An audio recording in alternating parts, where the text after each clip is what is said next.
अस्सलाम वालेकुम, welcome to my channel KH online academy.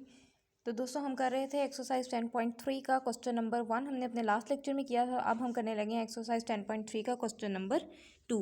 तो क्वेश्चन नंबर 2 है जी हमारे पास y double dash plus 2y dash plus 5y is equal to 6 sine 2x plus 7 cos 2x। ठीक है जी।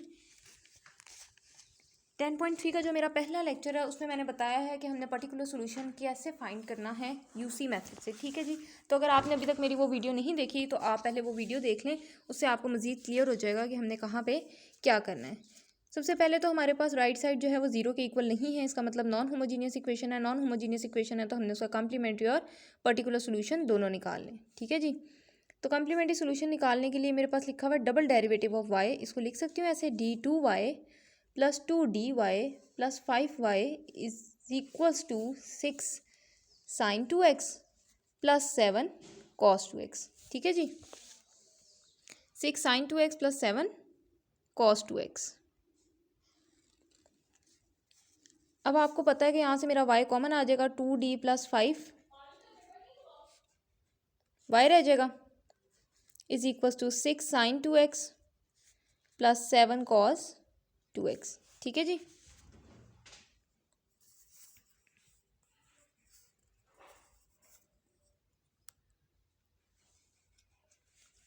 कैरेक्टरिस्टिक इक्वेशन बनानी है। कैरेक्टरिस्टिक इक्वेशन हम कैसे बनाते हैं, इस टर्म को हमने रख लेना जीरो के equal, d2 plus 2d plus 5 is equals to zero. Equation quadratic है, सेकंड डिग्री इक्वेशन है, क्वाड्रेटिक इक्वेशन है। क्वाड्रेटिक इक्वेशन को आप या तो फैक्टराइजेशन से सॉल्व कर सकते हैं या कंप्लीटिंग स्क्वायर से या क्वाड्रेटिक फार्मूला से। अब मुझे नजर आ रहा है कि इसकी फैक्टराइजेशन तो नहीं हो सकती, तो फैक्टराइजेशन नहीं हो सकती तो फिर क्वाड्रेटिक फार्मूला लगा ले, minus B plus minus B square minus 4ac over 2a minus, वैसे ही b मेरे पास है 2 प्लस माइनस 2 का स्क्वायर 4 माइनस 4a मेरे पास है 1, c मेरे पास है 5 ओवर 2 और a मेरे पास है 1। देखें जी ये क्या है, कैसे पुट किए हैं। डी स्क्वायर के साथ जो कॉफिशेंट लिखा होता है वो मेरा a है, d के साथ जो कॉफिशेंट लिखा है वो मेरा b है, और जो मेरे पास कांस्टेंट टर्म होती है वो मेरी c है। ठीक है जी। तो जस्ट मैंने इस फॉर्मूले में वैल्यूज पुट की हैं। इक्वेशन d वेरिएबल में है तो यहाँ पे क्या आ जाएगा d। ये मेरे पास आ गया d is equal to minus 2 plus minus 4 minus 5 4 ज़ा 20 ओवर 2 1 ज़ा 2। d is equal to minus 2 plus minus 20 में से 4 माइनस किए 16, साइन आएगा बड़ी वैल्यू का ओवर 2। अब आपको पता है कि 16 का स्क्वायर रूट हमारे पास क्या होता है, ये स्क्वायर रूट इसको ऐसे लिख सकती हूँ -1 इंटू 16। ठीक है, 16 1 ज़ा क्या हो जाना है 16। अब ये स्क्वायर रूट आपका जो है वो -1 पे भी है, ये स्क्वायर रूट 16 पे भी है, ओवर में 2।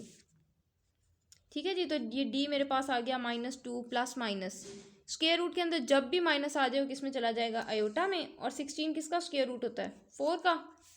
ऊपर से अगर मैं 2 कॉमन कर लूँ मेरे पास रह जाएगा 2 1 ज़ा 2 2 2 ज़ा 4, ये 2 2 से कट गया। अब आप देख रहे हैं कि मेरा जो ये d की वैल्यू आई है ये मेरे पास एक कम्प्लेक्स रूट आया है। कम्प्लेक्स रूट को मैंने बताया था कैसे लिखते हैं, जो हमारे पास रियल रूट होगा उसको हमने e की पावर में लिख देना है, साथ आ जाएगा x। और जो हमारे पास इमेजिनरी पार्ट होगा उसको हमने कॉस, पहले आपने कांस्टेंट लिखना है c1, उसके बाद cos 2x plus c2 sine 2x। ठीक है जी। जो यहाँ पे होगा कॉस के साथ वही एंगल आना है, 2 होगा तो 2x हो जाएगा, 3 होगा तो 3x हो जाएगा, 4 होगा तो 4x हो जाएगा। ये मेरा आ गया कम्प्लीमेंट्री सोल्यूशन। अब मैंने जी इसका निकालना है पर्टिकुलर सोल्यूशन। तो पर्टिकुलर सोल्यूशन निकालने के जो मेथड है वो मैंने अपने एक्सरसाइज 10.3 के पहले लेक्चर में बता दिए हैं। अगर आपने वो नहीं देखा तो इसको समझने के लिए आपको पहले वो देखना पड़ेगा। देखिए जी, पर्टिकुलर सोल्यूशन लिखना है। मैंने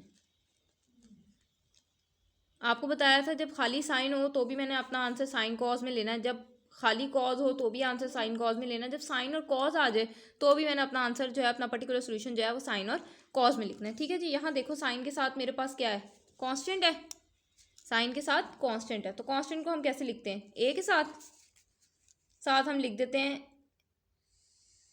एक्स की पावर के, तो आनी है। ठीक है जी। ए लिखा, अगर ए के साथ मैं लिख रही हूँ कॉज, एंगल क्या है, इधर भी 2x है इधर भी 2x है, तो मेरे पास क्या आ जाएगा 2x। ए के साथ मैंने कॉज लिख दिया तो फिर साइन के साथ आप बी लिख लें। ठीक है जी। देखें जी, अगर नहीं समझ लगी कि कम्प्लीमेंट्री पर्टिकुलर सोल्यूशन हमने कैसे लिखना है, तो देखें मैंने बताया था कि अगर आपके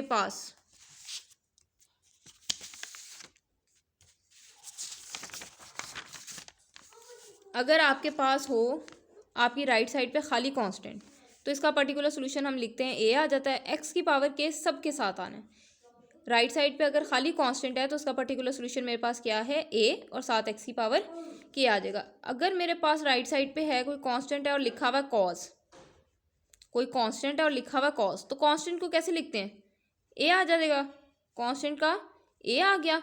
और अगर आपके पास कॉज हो, साइन हो, या कॉज और साइन दोनों हो, तो मेरे पर्टिकुलर सोल्यूशन में कॉज भी आना है और साइन भी आना है। ठीक है जी। अगर इसके साथ मैंने कांस्टेंट ए लिखा है तो इसके साथ आपने कोई दूसरा कांस्टेंट लिखना है। इसी तरह अगर मेरे पास हो ए साइन एक्स, तो इस ए का आपको पता है आपके पास पर्टिकुलर सोल्यूशन क्या होता है, ए एक्स की पावर के, तो सबके साथ आना है। ठीक है जी।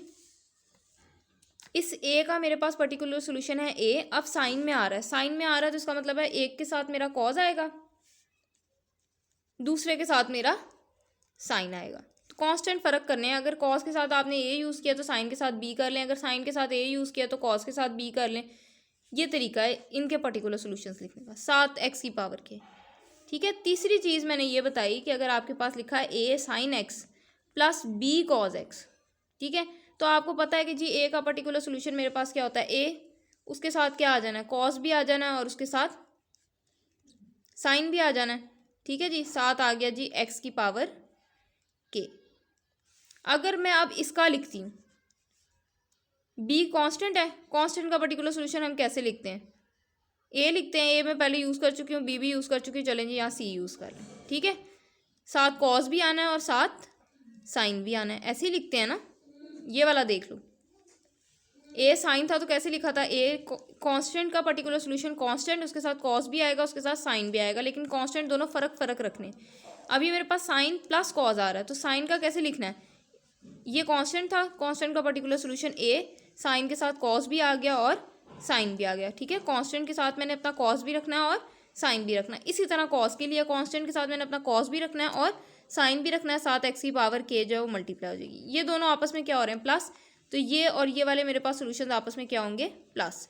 अब देखें जी, ये भी कॉज एक्स है, ये भी कॉज एक्स है, तो ये मेरे पास आ जाएगा A plus C cos x plus B plus D sine x, और इस सारे के साथ मेरे पास है जी एक्स की पावर के। तो आपको पता है कांस्टेंट में कांस्टेंट ऐड करो तो ये अगेन आपके पास क्या है, कांस्टेंट है। कांस्टेंट में कांस्टेंट ऐड करो तो ये अगेन आपके पास क्या है, कांस्टेंट है। ठीक है जी। इस वजह से मेरे पास अगर साइन और कॉस दोनों आ रहे हैं तो मेरा पर्टिकुलर सोल्यूशन कॉस और साइन में जाता है।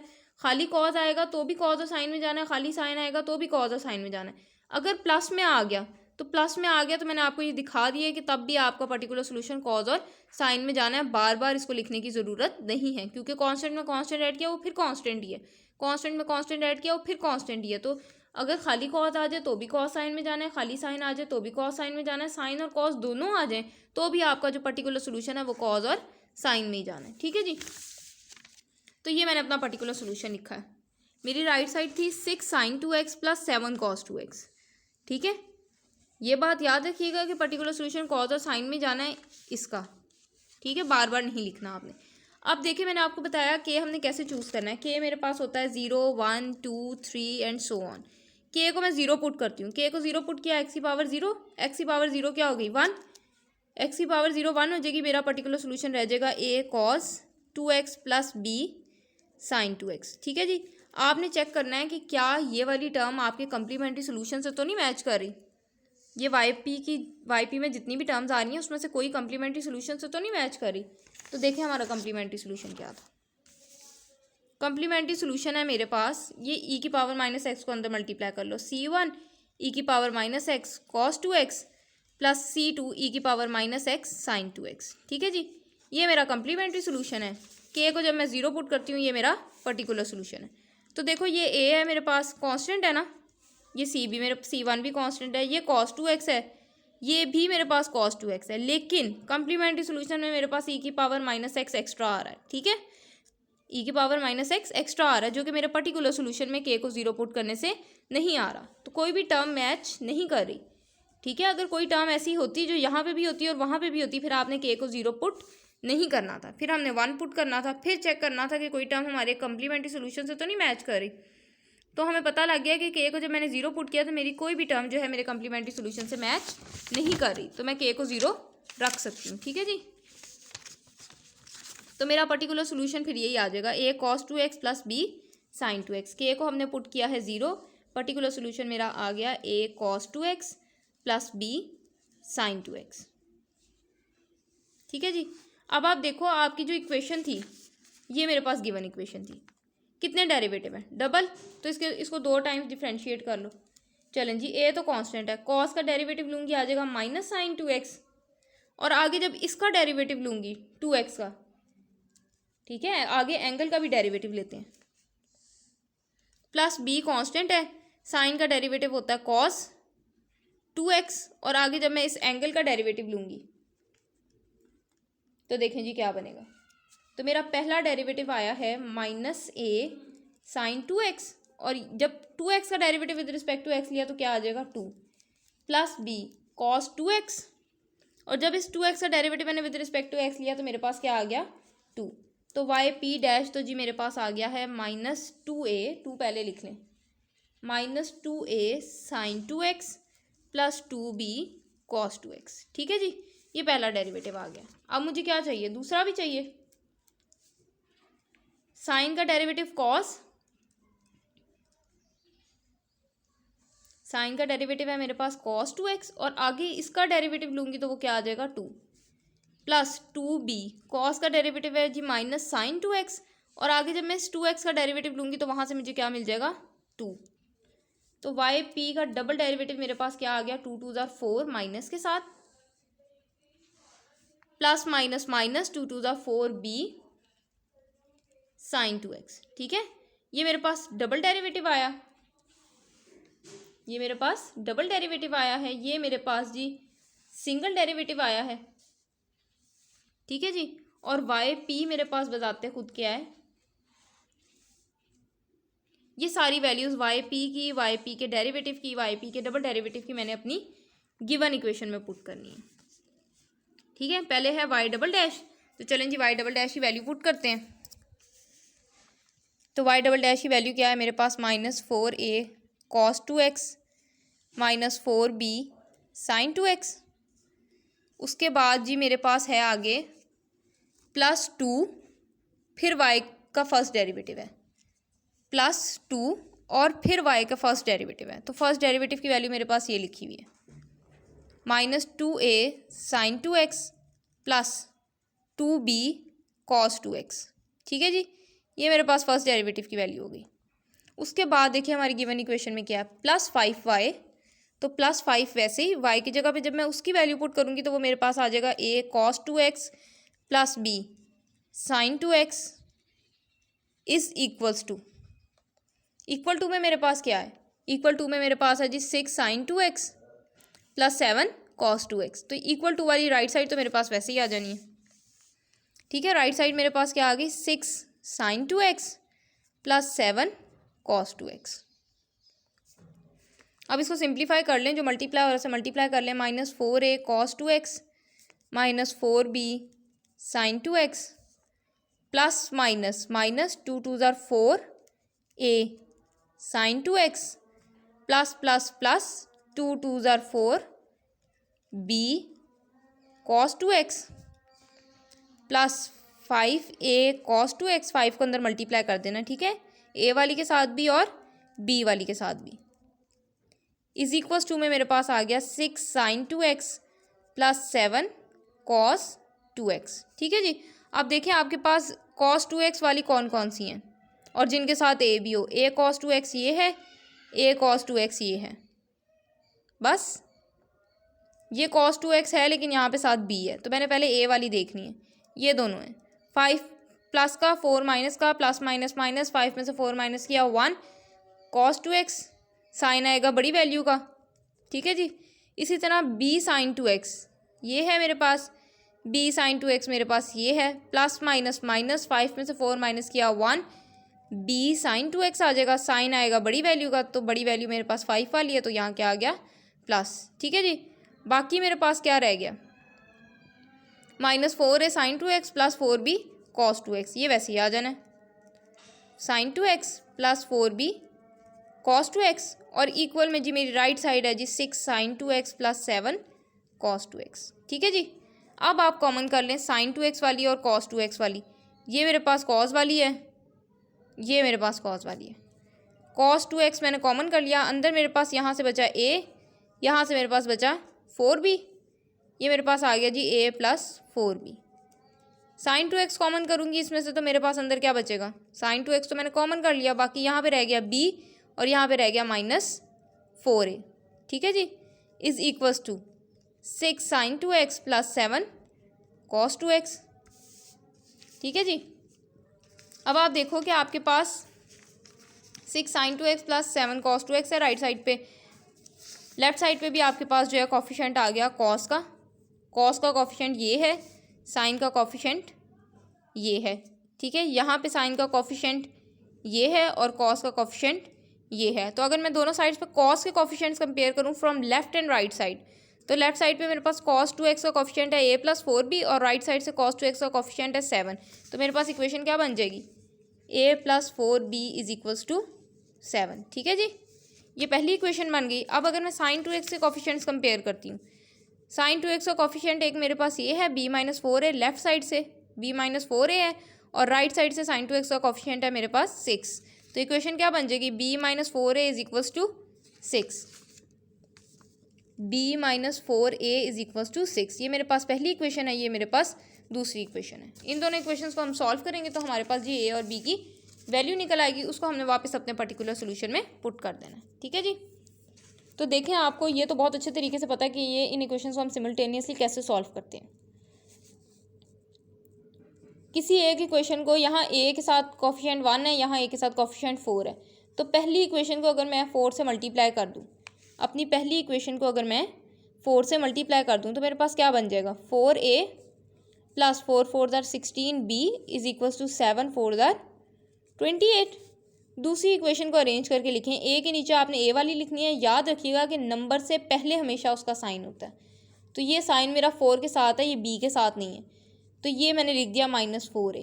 b के साथ साइन कौन सा है, प्लस का, plus b is equals to 6, +4a -4a कट गया, 16b plus b 17b is equals to 28 plus 6 it becomes 34। 17 यहाँ b के साथ मल्टीप्लाई हो रहा है, इस साइड पे आएगा तो डिवाइड हो जाएगा, तो 17 1 ज़ा 17 17 2 ज़ा 34, तो b की वैल्यू मेरे पास क्या आ गई जी 2। अब ये जो b की वैल्यू आई है आप अपनी किसी एक इक्वेशन में पुट कर लें, या पहली में कर लें या दूसरी में कर लें। तो चलिए जी मैं पुट करने लगी हूँ b की वैल्यू 2 अपनी सेकेंड इक्वेशन में, किसी में भी पुट कर लें आपके पास आंसर फ़र्क नहीं आएगा। Put value of b in equation number 2, ठीक है जी। इक्वेशन नंबर 2 में मैं b की वैल्यू पुट करने लगी, तो b की जगह 2 आ गया, -4a वैसे ही इज इक्वल्स टू 6, यहाँ पुट किए 2 -4a is equals to 6, -4a is equals to 2, यहाँ पे प्लस हो रहा है, मैं फिर बता रही हूँ 2 के साथ साइन ये वाला है, 2 के साथ साइन ये वाला नहीं है, ठीक है जी। 2 प्लस हो रहा है, इधर आया माइनस हो गया, -4a is equals to 6 - 2 4, a is equals to ये -4a के साथ मल्टीप्लाई हो रहा है, इधर आके जी डिवाइड हो जाएगा, 4 4 से कट गया तो a की वैल्यू क्या आ गई -1, ठीक है जी। तो आप देखें हमारा पर्टिकुलर सोल्यूशन था क्या, पर्टिकुलर सोल्यूशन जी हमारे पास था, ये लिखा है a cos 2x plus b sine 2x, तो यहाँ a की वैल्यू लगा दो और जो b की आई है वो यहाँ लगा दो, a -1 आया है, b मेरे पास 2 आया, तो मेरा पर्टिकुलर सोल्यूशन क्या बन जाएगा, पर्टिकुलर सोल्यूशन था जी मेरे पास a cos 2x plus b sine 2x, तो a मेरे पास आया -1, तो ये क्या हो जाएगा -cos 2x, b मेरे पास आया 2, तो ये हो जाएगा 2 साइन 2x, ये मेरा पर्टिकुलर सोल्यूशन है। और कम्प्लीमेंट्री सोल्यूशन आपको पता है आपके पास क्या आया था जी, ये लिखा हुआ है हमारा complementary solution, c1 cos 2x plus c2 sine 2x e की पावर -x, तो आपका y क्या होता है, yc प्लस yp, ये लिखा हुआ है yc, ठीक है जी। yc है मेरे पास e की power -x, c1 cos 2x plus C2 sine 2x plus मैंने अपना लिखना है पर्टिकुलर सोल्यूशन, तो पर्टिकुलर सोल्यूशन है जी मेरे पास minus cos 2x plus 2 sine 2x, और यही मेरे पास आंसर है। ठीक है जी, तो आज के लेक्चर में हमने डिस्कस किया है एक्सरसाइज 10.3 का क्वेश्चन नंबर 2। तो आज के लिए इतना ही काफ़ी है, फिर मिलेंगे अपनी नई लेक्चर्स के साथ इंशाल्लाह जल्दी। तब तक के लिए अपना ख्याल रखिएगा। अल्लाह हाफिज़।